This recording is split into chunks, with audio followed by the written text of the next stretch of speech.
luar biasa, menguatkan. Pak Ardian, saya juga bangga, saya sebagai bagian dari PKM Pak. Ya, MPK dan PKM, jadi saya juga bergabung dengan grupnya Pak Andi Irawan dengan Pak Dedi. Nanti mulai minggu depan Pak, saya mengajar di sekolah di Surabaya, profesional Kristen mengajar, melihat kesaksian dari, mendengarkan kesaksian dari Pak Adrian, luar biasa. Dan saya selalu bangga dengan FGB, karena di tengah-tengah kesibukan masih menyempatkan waktu untuk fellowship seperti ini, itu luar biasa. Kenapa? Biasanya orang berbisnis sudah lupa sama Tuhan, apalagi bisnisnya lagi berkembang pesat, akhirnya Tuhan jadi nomor 2. Nanti kalau sudah mulai bisnisnya menurun, baru mulai cari Tuhan lagi. Tapi saya percaya bahwa member dari FGB itu luar biasa, di tengah kesibukannya seperti tadi Pak Ardian dengan sukses yang diraihnya selama ini, terus dekat dengan Tuhan, itu satu kelebihan yang luar biasa. Saya percaya bahwa dalam hidup ini kita harus selalu menjadi orang yang berhasil dan beruntung. Berhasil itu apa? Berarti dari pekerjaan kita, dari usaha kita. Apa yang kita lakukan, kerja keras dan seterusnya, itu akan menghasilkan satu prestasi dan hasil yang luar biasa dalam berbisnis. Tapi satu hal, kita juga perlu keberuntungan. Ya. Kadang orang yang sudah bekerja keras tapi masih belum bisa berhasil. Kenapa? Karena mereka tidak ada keuntungan. Maksud saya tidak ada keberuntungan. Nah, dua-duanya ini yang harus kita cari. Keberuntungan itu datangnya dari mana? Datangnya dari Tuhan. Jadi kalau kita bekerja keras, bekerja sesuai dengan bidang kita masing-masing, disertai doa, maka Tuhan menyempurnakan dan kita menjadi bisnismen yang berhasil dan cinta Tuhan. Beri kemuliaan Yesus kita yang luar biasa. Nah, hari ini saya akan sharingkan firman Tuhan yang berjudul adalah belajar kepemimpinan dari Yusuf. Kenapa saya pakai tema ini? Karena ini juga menginspirasi saya. Perkenalkan diri sebentar dari saya. Nama saya Rudi, lengkapnya Rudi Eko Hartono. Biasa saya dipanggil Rudi Eko. Kalau cuma Rudi aja terlalu banyak. Karena zaman saya dilahirkan tahun 69 yang lalu, itu populer banget dengan Rudi Hartono bulu tangkis. Jadi bapak saya suka bulu tangkis, saya dikasih nama. Tapi akibatnya dalam setiap kelas, di satu kelas waktu di SD, satu kelas bisa 5 orang namanya Rudi. Ya, waktu SMP bisa 7 orang. Ya, SMA kira-kira ada 4 orang. Ya. Jadi waktu kuliah, kalau yang sekarang, generasi sekarang udah jarang sekali yang pakai nama Rudi. Ya. Namanya Kevin, Stephen, Rudi sudah enggak terlalu laku. Jadi kalau nama Rudi udah pasti generasi yang lama gitu. Anak saya 2, laki semua, ya, satu 23 tahun, satunya 22 tahun. Yang pertama masih lanjutkan sekolah di Guangzhou, sekolah Mandarin. Yang satu baru lulus, udah balik ke rumah di Surabaya. Saya orang Surabaya, lahir di Surabaya, tapi pekerjaan saya di Jakarta. Anak saya yang kedua baru lulus dari Belanda, ngambil IT, sekarang lagi mulai apply di perusahaan-perusahaan IT khususnya. Jadi kerja saya di Surabaya, maksudnya rumah saya di Surabaya, kerjaan saya di Jakarta. Jadi Senin saya berangkat dari Surabaya sampai di Jakarta, terus Jumat sore gitu biasanya saya pulang sampai di Surabaya malam. Terakhir saya lakukan ini pulang pergi sekitar 10 tahun. Jadi member saya di Garuda selalu pakai platinum terus gitu. Cuman sempat nggak terbang gara-gara COVID kemarin. Ya, tapi Garuda Indonesia luar biasa karena dia tahu bahwa nggak ada orang yang terbang waktu COVID, jadi membership saya platinum tetap dipertahankan gitu. Saya bekerja di grup, mungkin Bapak Ibu udah pasti tahu semua, yaitu di grupnya Garuda Food, produsennya yang dulu dikenal dengan kacang. Saya mulai masuk tahun 96, waktu itu belum sebesar ini, dan saya beruntung mengikuti proses perjalanan dari grup ini dari yang belum apa-apa waktu itu, sampai menjadi sesuatu di suatu perusahaan yang diperhitungkan di Indonesia hari-hari ini. Kita masuk Big Five company consumer good di Indonesia. Saya melewati prosesnya itu dari yang waktu awal sampai sekarang. Jadi saya beruntung bisa belajar dari sebuah perusahaan yang keluarga sekarang bertransformasi menjadi perusahaan profesional. Sehari-hari saya tinggal di Saint Maurice di Jakarta Barat sini, dan sekarang saya mulai masuk usia pensiun di usia 55 tahun. Terakhir saya megang sebagai managing director di perusahaan distribusi, ya itu yang masih satu grup dengan Garuda Food. Saya pernah juga 2 tahun menjadi sales directornya Garuda Food, masuk sebagai direktur akte. Tahun lalu selesai, jadi saya lepas semua jabatan saya di Garuda Food dan juga di SNS. SNS itu adalah perusahaan distributor company dari Garuda Food, ya. Jadi saya sebagai managing directornya di sana. Kemudian sekarang saya ditarik di holding di PT Tudung Putra Putri Jaya sebagai holding company-nya dari Garuda Food sebagai direktur di situ, dan saya mengembangkan perusahaan baru, yaitu perusahaan startup yang namanya Barangkulakan. Nah, Barangkulakan ini nanti kita pertemukan antara produsen dan juga para UMKM, para toko-toko, ya, retailer itu, sehingga dengan gampang mereka mendapatkan barang langsung dari pusatnya, yaitu dari prinsipalnya dengan harga yang resmi, begitu. Nah, saya senang sekali sharing hari ini, terhormat bisa diundang. Saya sama Pak Dedi dikenalkan. Kebetulan Pak Dedi nggak bisa hadir di tempat ini, dia ada tugas yang lain. Terus kemudian saya diminta menggantikan. Saya langsung menyatakan siap, karena begitu di FGP saya senang sekali karena para pengusaha ini bisa saling sharing. Saya sendiri tergabung dengan FGP di Surabaya, di perumahan saya di Surabaya Barat. Kalau yang pernah ke Surabaya, itu dekatnya Pakuwon Mall. Lah rumah saya di daerah situ, di Surabaya Barat. Saya tergabung dengan FGP chapter Royal di situ. Jadi saya nggak asing dengan FGP karena saya juga sering sharing di situ, juga saling berbagi kesaksian dengan teman-teman, saling menguatkan. Jadi FGP luar biasa, cabangnya di mana-mana. Pak Ardian tadi bilang bahwa ratusan negara sudah ada FGP. Jadi kita kemana-mana ketemu dengan keluarga besar FGP, merasa seperti saudara sendiri. Puji Tuhan, beri kemuliaan Yesus kita yang luar biasa. Nah, belajar dari kepemimpinan Yusuf. Kenapa kok saya ambil tema Yusuf? Karena buat saya ini menginspirasi gaya kepemimpinan saya. Kenapa? Coba kita perhatikan. Kita tahu semua bahwa Yusuf itu bermula dari seorang budak, ya. Tetapi dia bisa menjadi penguasa Mesir. Ini kan luar biasa. Kita baca ya bersama-sama di dalam Kejadian 41 ayat 43, pasal 41 ayat 43 sampai 44. Kita baca ya dengan suara yang paling keras. Saya percaya malaikat Tuhan ada di sekitar sini.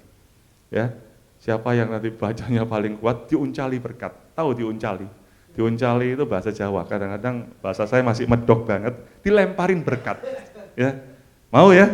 Kita baca ya bersama-sama dengan suara yang paling keras. 2, 3. Lalu Firaun menyuruh menaikkan Yusuf dalam keretanya yang kedua, dan berserulah orang di hadapan Yusuf, hormat. Demikianlah Yusuf dilantik oleh Firaun menjadi kuasa atas seluruh tanah Mesir. Berkatalah Firaun kepada Yusuf, akulah Firaun, tetapi dengan tidak setahumu, seorang pun tidak boleh bergerak di seluruh tanah Mesir. Bayangkan, ya, ayat 44 berkata apa? Akulah Firaun, tetapi, ada tetapinya, dengan tidak setahumu, nggak boleh. Jadi sebetulnya yang pemerintah sesungguhnya itu siapa? Penguasa sesungguhnya itu siapa? Yusuf, bukan Firaun. Ya, kenapa kok bisa Yusuf menjadi seperti ini? Padahal kalau kita perhatikan, proses yang dialami Yusuf ini yang luar biasa, yang membuat dia menjadi penguasa nomor 1 secara de facto-nya. Ya. Apa yang dialami Yusuf? Yaitu apa? 1, pengkhianatan. Kedua apa? Penistaan. Bagaimana dia dinista oleh tante Potifar. Ya. Apalagi godaan juga. Ya, digoda berkali-kali. Tapi yang luar biasa, Yusuf tetap bisa tahan. Ini yang luar biasa. Terakhir apa lagi yang dihadapi? Kekecewaan. Bagaimana sampai akhirnya dia, karena dia menang godaan, tahan godaan, malah dia dimasukin penjara. Dia malah difitnah. Dan akhirnya apa? Dia sengsara di dalam penjara. Tapi apakah ini membuat dia berubah atas apa yang difirmankan Tuhan bahwa dia akan menjadi penguasa sebelum dia akhirnya jadi penguasa? Enggak loh. Kenapa pertanyaannya? Kok Yusuf bisa melewati semua proses yang dialami yang tidak enak ini? Akhirnya dia bisa lewat. Ini yang saya catat. Ternyata Yusuf punya mentalitas meskipun. Katakan sama-sama saya, meskipun. Sekali lagi. Sekali lagi. Meskipun. Beri kemuliaan Yesus kita yang luar biasa. Mentalitas meskipun ini yang harus kita miliki semua member FGB. Kita perhatikan, meskipun dikhianati, meskipun dinista, meskipun digoda, dan meskipun dikecewakan, Yusuf tetap teguh pada pendiriannya. Dengan mentalitas meskipun ini, akhirnya Yusuf bisa naik menjadi penguasa nomor 1 di Mesir. Nah, coba kita perhatikan, ini kata-kata yang perlu kita pelajari hari ini, yaitu tapi versus meskipun. Ya. Mungkin kita sering mengucapkan, tapi kita tidak sadar bahwa tapi dan meskipun ini punya makna yang mendalam. Coba kita lihat. Kata tapi, ya, menjadi, ini contoh ya, kalau kita pakai kata tapi. Ya. Menjadi sukses adalah keinginan saya yang terdalam. Tapi, begitu ada tapinya, tidak ada seorang pun yang mendukung saya. Begitu ada tapi, yang di depan itu hilang semua. Artinya nggak ada maknanya ya. Contoh lagi, saya ingin tegar dan kuat seperti dia, tapi sepertinya saya kok belum memiliki bakat dan karakter yang dimiliki dia. Nah, kata tapi ini membuat kita fokus pada kalimat kedua, yang atasnya itu, yang pertamanya digugurkan, gara-gara kata tapi, ya kan? Sehingga sering apa? Menjadi excuse. Nah, orang Kristen tidak boleh pakai kata tapi ini. Ya. Yang ada apa? Meskipun. Ya, jadi meskipun belum disembuhkan, kayak tadi kesaksiannya Pak Ardian, luar biasa, proses yang panjang itu, ya, hari ini apa yang terjadi? Bisa bersaksi memberi penguatan pada kita bahwa kalau hari ini kita menghadapi sesuatu yang masih belum baik, nggak apa-apa, meskipun belum sembuh, tetap cinta Yesus. Beri kemuliaan Yesus kita yang luar biasa. Nah, kita lihat sekarang yang meskipun. Coba kata-kata yang sama yang tadi itu, saya ganti aja, tapi diganti meskipun. Maknanya langsung berbeda. Kita lihat. Menjadi sukses adalah keinginan saya yang terdalam, meskipun tidak ada seorang pun yang mendukung saya. Begitu tapinya diganti, itu luar biasa maknanya. Betul nggak? Kita lihat lagi. Saya ingin tegar dan kuat seperti dia, meskipun sepertinya saya belum memiliki bakat dan karakter yang dia miliki. Ya, kita belajar hari ini dari Yusuf, yaitu apa? Sebagai orang yang punya mentalitas meskipun. Nah, ini yang perlu kita pelajari pagi hari ini dan kita praktekkan dalam kehidupan sehari-hari. Saya setuju dengan yang dikatakan Pak Ardian, kita nggak bisa di sini, nanti di marketplace. Kita menjadi berkat melalui apa? Perkataan kita, melalui apa? Tindakan kita. Melalui apa lagi? Apa yang kita bisa sehingga kita menjadi Kristen yang sifatnya adalah giving. Kristen yang memberi, bukan Kristen yang meminta. Giving maksud saya memberi tidak perlu harus berupa uang, tapi bisa perhatian, bisa mendoakan orang, bisa juga kalau kita punya berkat memberkati orang. Ini yang kita mesti lakukan sebagai member FGB. Di luar sana kita menjadi berkat melalui pekerjaan di marketplace. Membuat kita fokus untuk mencapainya, ini yang disebut dengan kata-kata meskipun. Nah, itulah keajaiban kata meskipun. Ini yang harus kita praktekkan setelah keluar dari ruangan ini, yaitu bagaimana kita sebagai pemimpin adalah pemimpin Kristen yang punya mental meskipun. Katakan sama-sama sekali lagi, 2, 3. Meskipun. Sekali lagi, meskipun. Beri kemuliaan Yesus kita yang luar biasa. Nah, ayo sekarang kita belajar feel good, ya. Feel good ini artinya berbahagia. Seperti sering kita ucapkan di dalam pembacaan visi misi, ya, FGB Men itu harus menjadi pria-pria yang berbahagia. Berbahagia artinya adalah feel good. Ayo kita sekarang belajar bagaimana tetap feel good dalam kondisi apapun, ya. Baca bersama-sama saya yang pertama ini, ya. Meskipun sering dihina, ya, kita harus apa? Feel good, ya. Meskipun Dikecewakan orang, mungkin rekan bisnis kadang bisa quote and quote-nya ngeciak, kuping, ciak kuping, meskipun dikecewakan seperti itu, bisa enggak kita tetap feel good? Ya.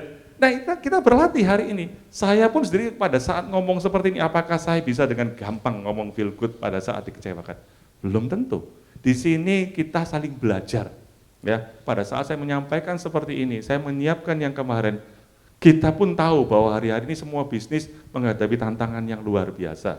Kebetulan saya di consumer good juga hari-hari ini kita mengalami tantangan yang luar biasa, harga bahan baku juga naik turunnya itu luar biasa, kadang naik, kadang turun. Coklat, kita butuh coklat juga cukup banyak untuk produksi snack-snack kita, dan juga biskuit, kemarin naiknya sampai 400% kayak gitu. Ya, terus giliran yang lalu tepung, yang lalu kemudian ganti gula, kemudian sekarang ganti coklat, itu tantangannya luar biasa. Dalam kondisi seperti ini, sebagai bisnismen, bisa enggak tetap feel good? Tantangan kita semua. Meskipun dikhianati, seperti Yusuf tadi itu, bisa enggak kita tetap feel good? Apalagi, meskipun resesi global, nah hari-hari ini kita hadapin semua. Tadi sama pedagang, maksud saya pengusaha emas yang luar biasa, saya dapat insight yang luar biasa Pak. Ya, belajar banyak bahwa investasi emas itu luar biasa. Bayangkan semua bisnis lagi lesu, emasnya berkibar luar biasa. Ya, ada tadi yang beli 4 kilo katanya, sekarang dijual 4 kilonya dikembalikan, dikasih mobil Mini Cooper ya Pak. Wah, itu kan luar biasa. Ini sebentar Pak, nanti naik lagi. Ya, itu sesaat ya. Mungkin hari ini orang pada taking profit ya Pak. Pada saat mulai terlalu tinggi jual, nanti naik lagi gitu, luar biasa ya. Nah, sebagai anak Tuhan, bagaimana di tengah resesi global seperti ini, bagaimana kita bisa feel good? Nah, ini tantangan kita semua. Feel good itu bukan otomatis diberikan, tapi harus diperjuangkan ya. Jadi itu pilihan, apa kita mau tetap berbahagia, tetap merasa feel good, atau kita kemudian kena pengaruh resesi dan sebagainya, hilang rasa feel good kita, itu pilihan. Nah, berikutnya, bagaimana kita bisa menjadi dikuatkan? Ya, saya skip aja supaya lebih cepat.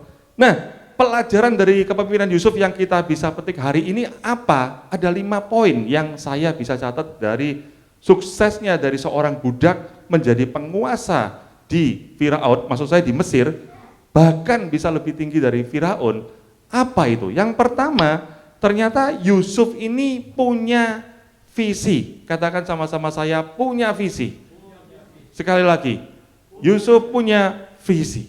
Kenapa kok saya bilang punya visi? Sejak kecil, Yusuf ini sudah punya mimpi yang besar. Bagaimana dia bisa bermimpi sebagai seorang pemimpin, bahkan kakak-kakaknya bisa tunduk menyembah dia. Dia punya mimpi seperti itu. Dasarnya kakaknya, saudaranya sudah benci sama dia, maka diceritakan gitu, makin dibenci. Ya, kamu tuh anak kecil tahu apa, kok membuat kakak kamu harus nyembah kamu. Ujung-ujungnya apa? Dia makin dibenci dan akhirnya apa? Dibuang ke sumur. Itu kan ceritanya Yusuf. Kita baca dalam Kejadian 37 ayat yang ke-5. Baca bersama-sama ya. 2, 3. Pada suatu kali bermimpilah Yusuf. Lalu mimpinya itu diceritakannya kepada saudara-saudaranya, sebab itulah mereka lebih benci lagi kepadanya. Saya nggak jelaskan lebih lanjut, Bapak Ibu, nggak ada ibunya di sini. Kita semua tahu bahwa Yusuf itu pada saat dia di dalam kejadian ini, kita tahu ceritanya semua bahwa Yusuf akhirnya gara-gara ini semakin dibenci, terus kemudian dia dikerjain sama saudara-saudaranya, kakak-kakaknya, dibuang ke dalam sumur ya. Dan kemudian apa? Dia akhirnya dijual jadi budak, itu kan ceritanya.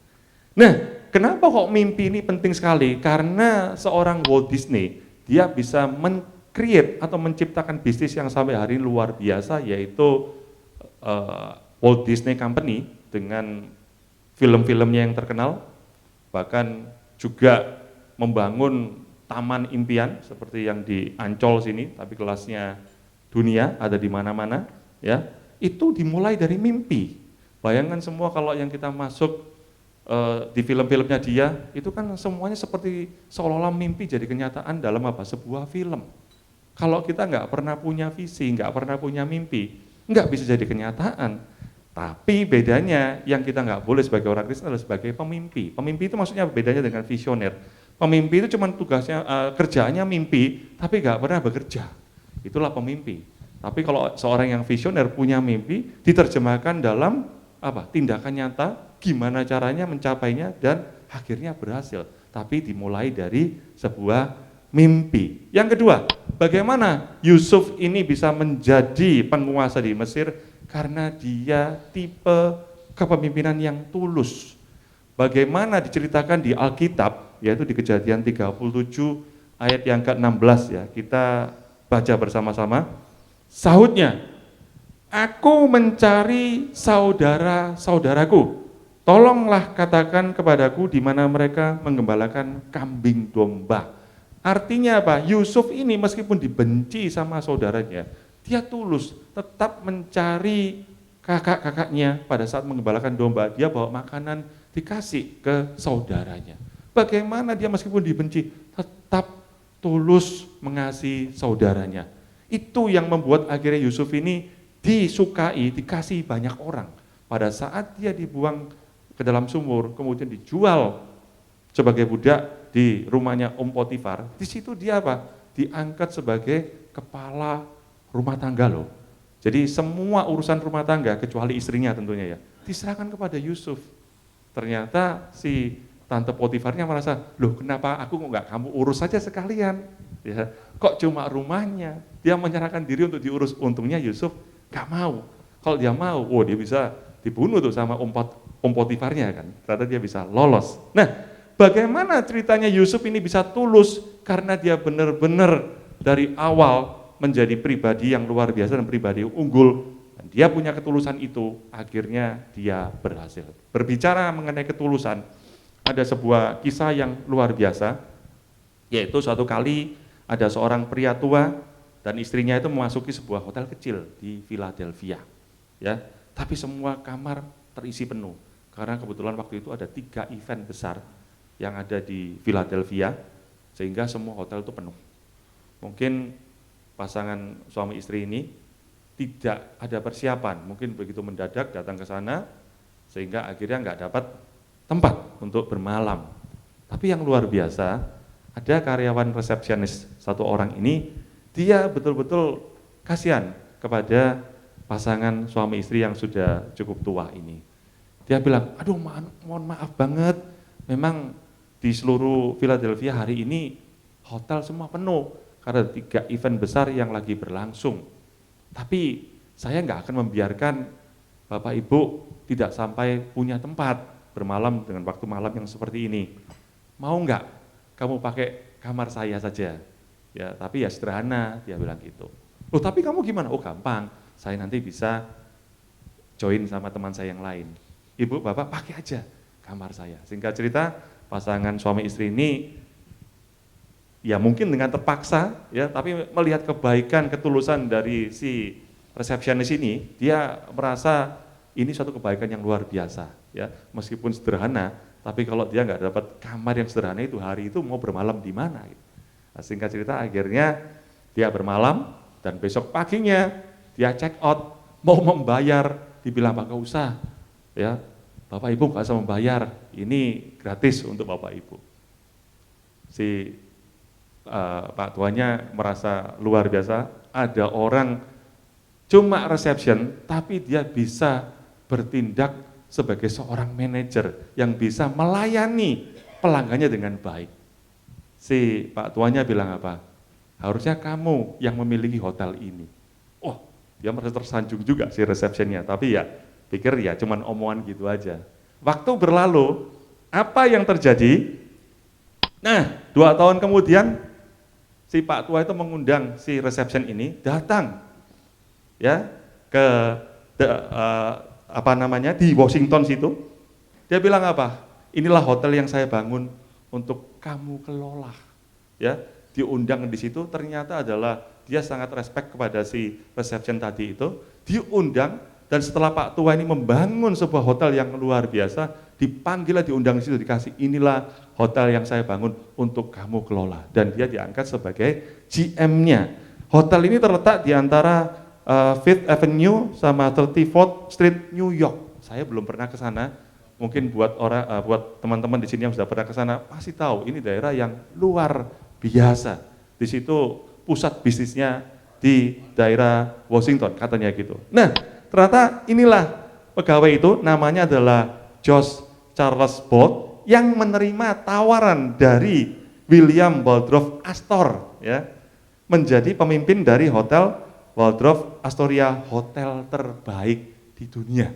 Ya, saya nggak tahu apakah saat ini ada lagi yang lebih baik, tapi itulah yang terjadi. Karena ketulusannya dia bisa memimpin menjadi seorang GM di sebuah hotel terbaik di dunia. Padahal asalnya cuma dari sebuah hotel kecil, dia sebagai reception biasa aja, tapi dia karena ketulusannya bisa berhasil menjadi pemimpin dari hotel yang luar biasa. Jadi kedua yang kita bisa contoh dari kepemimpinan Yusuf yaitu dia punya ketulusan yang luar biasa. Yang ketiga, kita yang bisa pelajari daripada Yusuf apa? Yusuf ini pekerja keras, ya.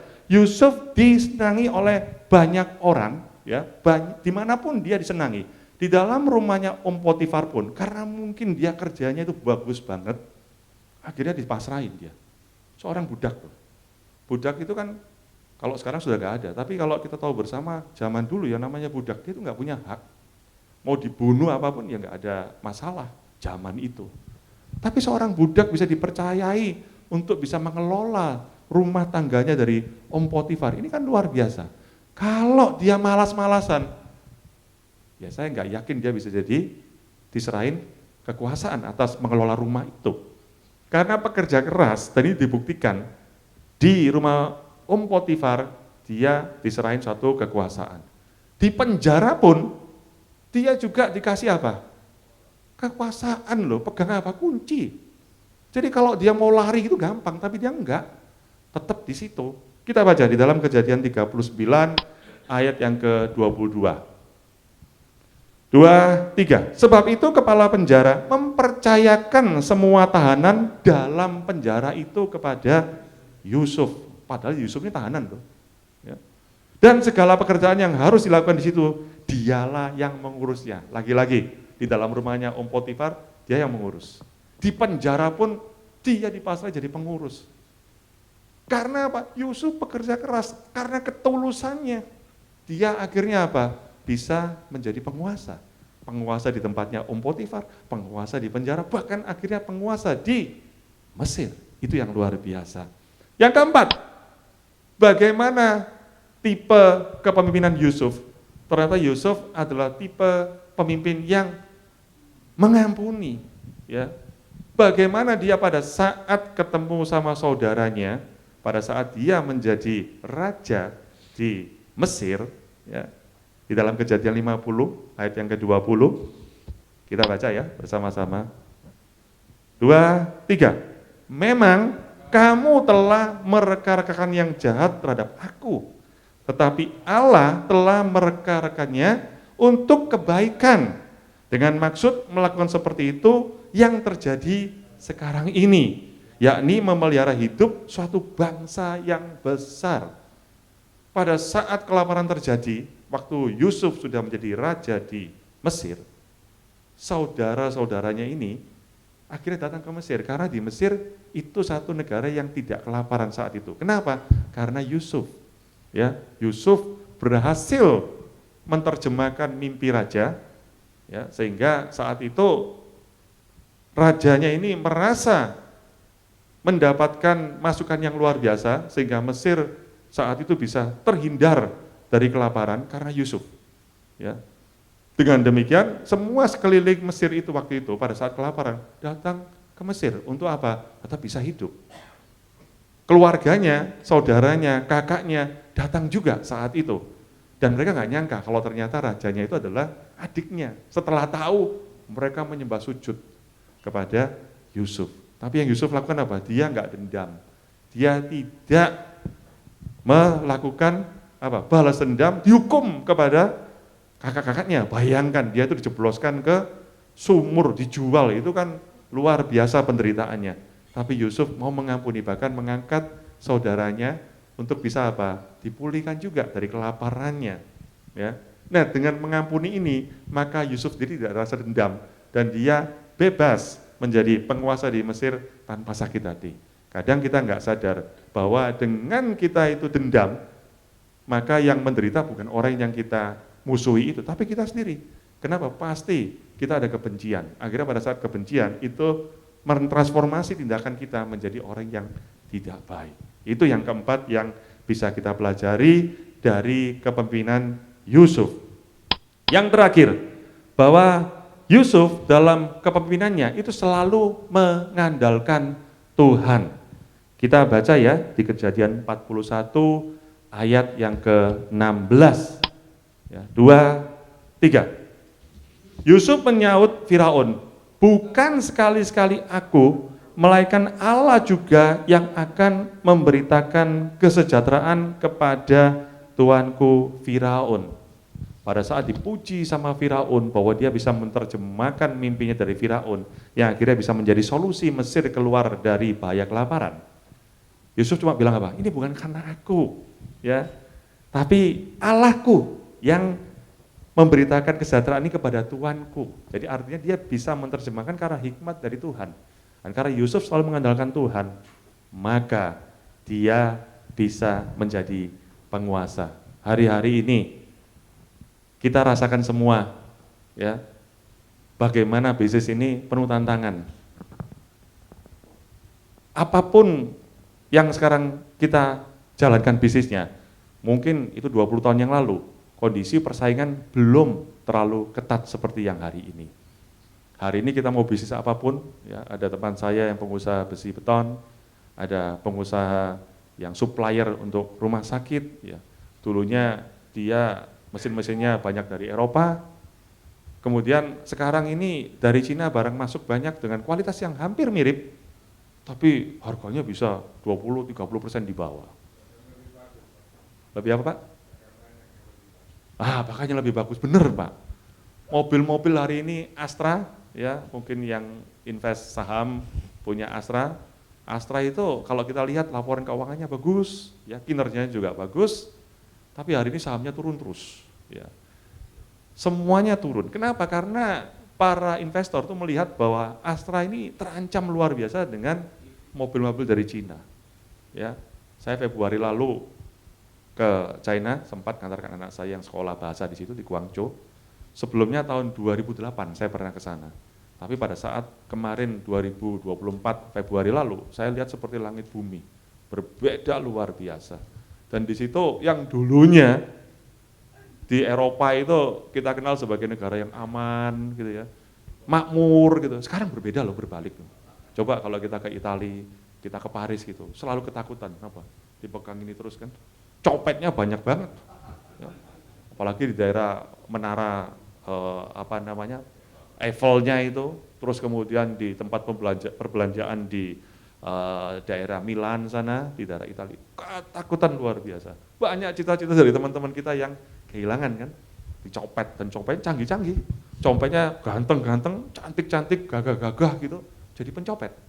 Dan sekolahnya ada ternyata, sekolah pencopet itu, ya, sampai kayak gitu loh. Tapi kebalikannya waktu saya ke China, aman di situ. Kalau dulu kan 20 tahun yang lalu, serem kan, nanti takut diculik, diambil organnya, terus kemudian ada gangster-gangster dan sebagainya, sehingga orang takut kalau ke China. Sekarang luar biasa berubah.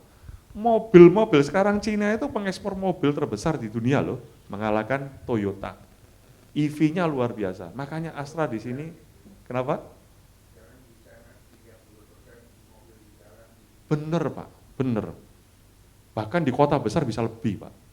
Kayak di Guangzhou itu, saya pas terakhir jalan di Beijing Loop, pusat perbelanjaan itu, di situ yang kita kalau mau nunggu mobil waktu mau dijemput itu enak gitu, rasanya itu udaranya itu enggak pengap. Kalau di sini kan udaranya kan polusi ya, kita tunggu di tempat bus station gitu, mau tunggu bus gitu, itu kan pengap di mana, di situ enggak, senyap gitu. Terus udaranya bersih, kenapa? Karena EV.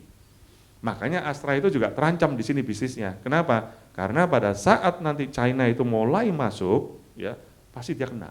Harganya di sana di Guangzhou itu ada 2 raksasa otomotif yang kena. Satu Toyota. Toyota sebelum ini Alphard-nya itu terkenal di situ dan nyaman sebagai mobil mewah. Sekarang kalah sama BYD di situ. Itu disebut mobilnya katanya Alphard Killer. Ya. Mirip seperti Alphard, mewah seperti Alphard, nyamannya juga bahkan bisa lebih, harganya bisa 30% lebih murah. Apa enggak luar biasa? Ya. Tesla di situ potong harga, sehingga Alphard juga potong harga, turunkan 20-30% harganya. Tesla juga sama. Lebih mahal, tertentu ya Pak ya. Untuk kualitas yang tingginya, tapi mungkin di kualitas yang sama bisa lebih murah harganya. BYD luar biasa, itu yang terjadi. Sehingga orang bisnis yang sekarang ada di Indonesia atau dimanapun, kalang kabut kena China. Tapi pedagang-pedagangnya juga sama, umpama ada yang orang trading, kulak barang dari China, gitu ya. Lampu-lampu itu, lampu hias, murah-murah banget, 1 biji bisa dapat 20.000 gitu aja. Lampunya bagus banget. Dipikir kan, wah ini peluang bagus kan, murah kan, beli dari China. Begitu dari China diimport, masuk ke Indonesia dijual. Tapi yang pesaingnya juga ngambil semua dari situ, sehingga apa? Akhirnya persaingannya juga berdarah-darah lagi, jadi nggak ada yang gampang sekarang. Nah, kalau tadi yang saya sebut di atas, bahwa kalau kita cuma mengandalkan otak kita sendiri, kekuatan kita sendiri, dengan kita cuma bekerja keras, itu cuma kita bisa berhasil. Ya, padahal kita mengatakan di dalam 1 Yosua ayat 1 pasal 1 ayat 8. Pada saat Yosua mau masuk ke tanah Kanaan, dibekali sama Tuhan. Ya, dibilang apa? Kamu perkatakan Taurat ini siang dan malam. Artinya apa? Lakukan ini dalam tindakan kamu sehari-hari, kalau saya boleh terjemahkan bebas. Dengan demikian kamu akan menjadi orang yang berhasil dan kamu menjadi beruntung. Ini menjadi pegangan saya. Nah, bekerja keras seperti yang kita lakukan di dunia usaha, apa yang kita lakukan selama ini, lakukan itu.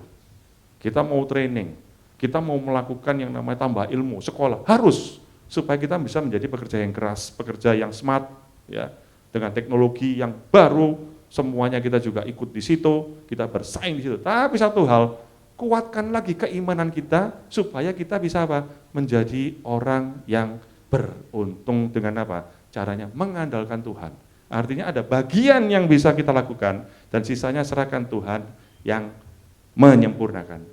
Dengan demikian kita bisa menjadi orang Kristen yang berhasil dalam pekerjaan dan beruntung karena Tuhan turut bekerja dalam segala hal untuk mendatangkan kebaikan buat kita. Beri kemuliaan Yesus kita yang luar biasa. Nah, tadi yang ekonomi global sudah saya sempat siarkan. Nah, di sini dampaknya tadi itu kita tahu bersama, kurs dolar naik, minyak dunia naik, beras naik, harga naik, PHK juga meningkat, kecuali satu yang happy, yaitu bisnismen logam mulia. Itu yang paling happy. Luar biasa, Pak. Nah, demikian firman Tuhan pada pagi hari ini. Tuhan memberkati kita semua. Ini ringkasannya, bagaimana kita bisa belajar dari kepemimpinan Yusuf. Yang pertama yaitu apa? Punya visi. Yang kedua apa? Tulus. Pemimpin yang tulus pasti disukai sama timnya. Yang ketiga apa? Bekerja keras. Kalau pimpinan itu sebagai role model, kalau kita sebagai pemimpin di perusahaan, pemimpin di marketplace, maka semua member kita juga pasti nyontoh si pemimpinnya menjadi pekerja keras juga. Dan keempat apa? Mudah mengampuni. Dan yang terakhir, mengandalkan Tuhan. Terima kasih, Tuhan memberkati.